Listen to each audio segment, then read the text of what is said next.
What is going on, YouTube? Carter here with Edged Mindset. Got another unboxing for you. Disclaimer, two disclaimers on this one. One, two. First one is I'm a little out of breath. I just did a little workout in my basement, guys. Got to stay healthy, got to stay strong.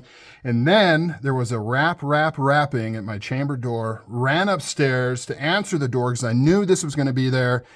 And I knew this was going to require a signature. So I ran up there, I got it, and I'm just too excited to catch my breath all the way. I did a little bit. I did you guys a little bit of a favor. I caught my breath a little, but not all the way. So I might be a little out of breath. So beg your pardon with me. That makes no sense. Stick with me. Second, it's another Medford. If you're sick of Medfords, which I know some of you are, you can skip this one.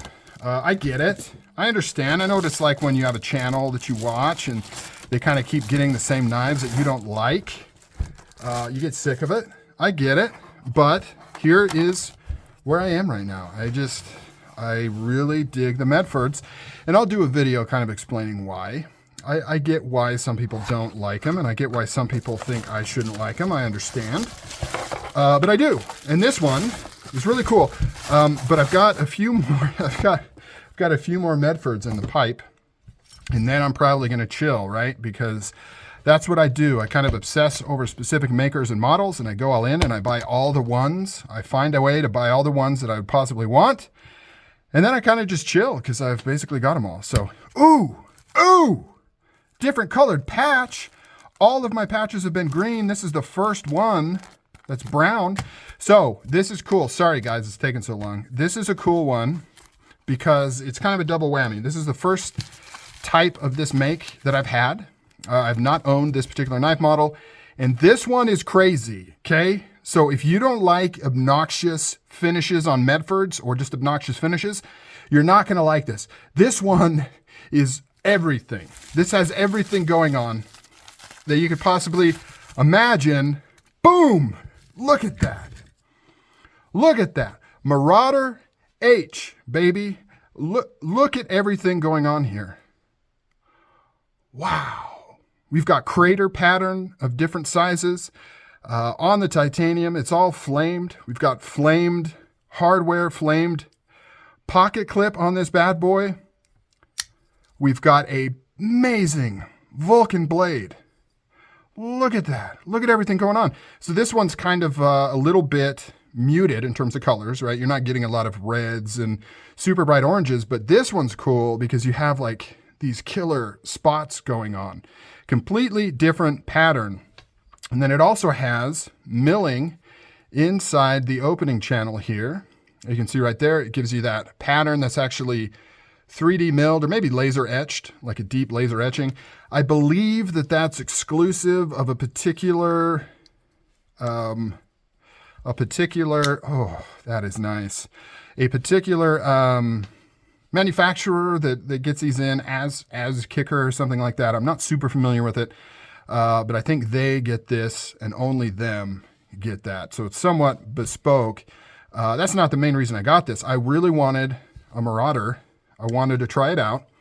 And man, I love that Vulcan. This is it, guys. And this is good for a couple of reasons. Yes, sir. Yes, because you know your boy literally bought another Marauder-H like 45 minutes ago in drop point.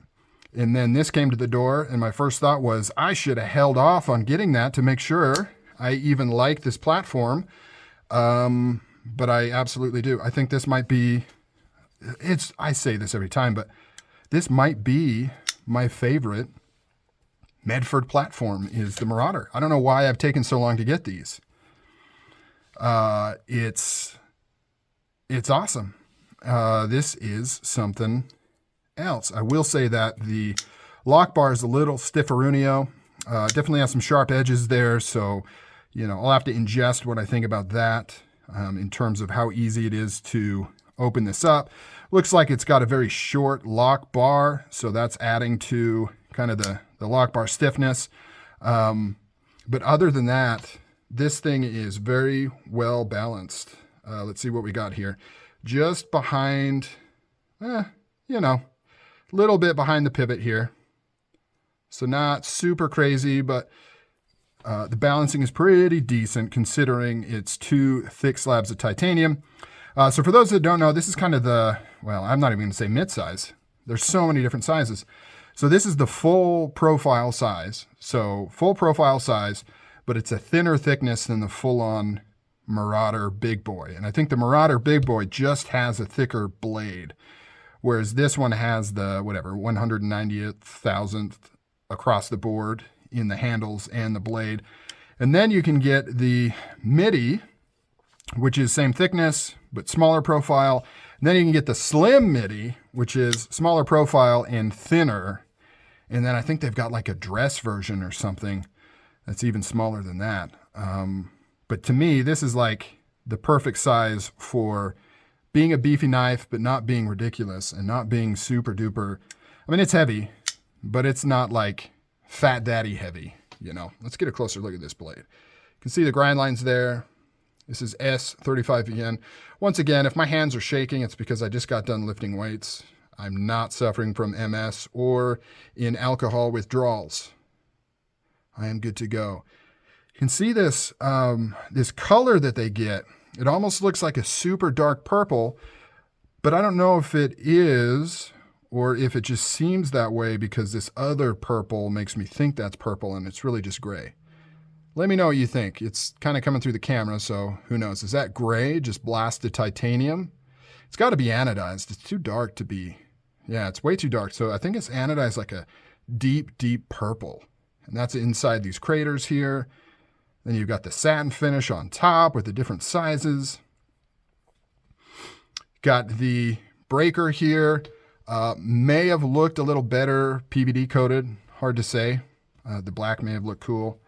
Pocket clip. Definitely not low profile, but whatever. I do not care. Man, this thing is a beast. One standoff. That's pretty cool. One standoff. You've got stop pins in the open position as well as the closed position. So that's always cool. It's what keeps the blade closed. What keeps it open. You can see the fully shouldered on these large pins here. Very stout. Very cool. No play in the detent. You know, say what you will about Medford knives. I know this one's a little obnoxious, but the primary reason why I like Medford is their manufacturing is top notch. Everything locks up super tight. Everything is buttery smooth. Some of the smoothest drop shutty non-bearing knives I've ever handled are some of my Medfords. I've never handled a non-bearing knife that smooth. These things can get extremely, extremely smooth. And just everything is on point. The lockup's on point, no stick, rock solid, no play. I mean, there's no wiggle, none at all. This thing is buttery smooth, and I would guess it's not even completely broken in yet. And then the detents, ceramic ball detents, perfectly tuned. You know, I'm pointing the finger at Strider. Bugs me, they still use steel detents. A lot of the times you'll get them, and they'll have slop when they're closed. And you know, whatever, Striders don't care about that stuff. The community doesn't care about that stuff, but it bugs me. So part of the reason why I like Medfords is they don't have those issues. Like they're big, beefy, crazy knives, but they're manufactured so well, so tight, so smooth, so good. Really good quality on the manufacturing. And they run the gamut. Like you can get obnoxious ones like this. And you know, I tend to gravitate towards that because I like to have fun with my knives.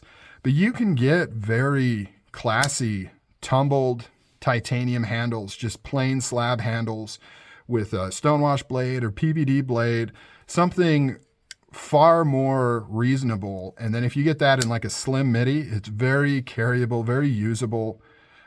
They always come razor sharp. They use good steels. I know some people question their heat treat, but there's more companies where the heat treat is questioned than those that do it well. It seems like every company, somebody points out that the heat treats aren't the best. I think it seems like Spyderco is the only one that actually consistently gets positive reviews on heat treats, I swear. Some companies, I'm very surprised to hear people complaining that the heat treat isn't very good, or the way they do their M390 isn't very good. So yeah, anyways, guys, this has gone long enough. This wasn't meant to be a review on this knife. I was just kind of showing it off, unboxing it, and I rambled on like I do. You guys take care. I'll be doing a full Medford video on why I love Medfords. I know some of you hate them, but I really like them. So, all right, guys, catch you later. I'm out.